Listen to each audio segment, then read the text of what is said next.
This is the Tak and Lug, one of the easiest Umbra Forma I've ever spent. This exploding sword and shield is the second weapon to be released with the Galleon of Ghouls event.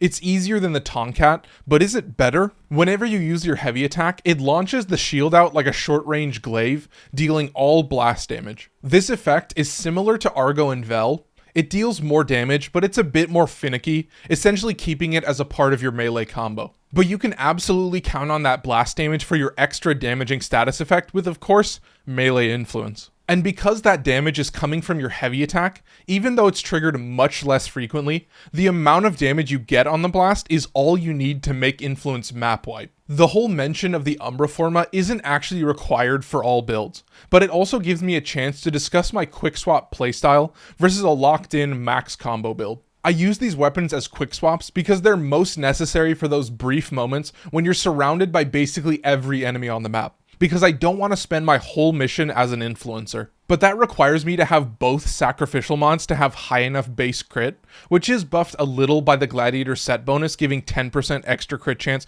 per combo level, which is why I need an Umbra Forma. But if you want to just lock in with this oppressively strong map wipe, replacing Sacrificial Steel with Galvanized Steel and Galvanized Elementalist with Blood Rush will save a ton of points not having either Sacrificial mod, and will still do massive damage. And with those mods, you'll have the same amount of crit chance at a 5x combo, although my preferred attacks with Sword and Shield do build combos slower than other stances. Speaking of that, Final Harbinger is my favorite stance. It's super annoying to get, and I'm sure everyone loves the comically crazy forward blocking combo. But the standing combo does have two forced slash procs, one at 200% and one only at 100%, and while it's not the biggest damage, it's basically free extra DPS against mini-boss enemies. I would probably still rank this as a high A tier just because of the Sword and Shield class in general, but it's still an influencer with a unique effect, so it definitely competes with the best of them. In terms of Rivens, you could probably just roll a freebie with as many damage buffs as possible to replace Elementalist. That status damage is good, but can definitely be beaten by a combination of crit damage,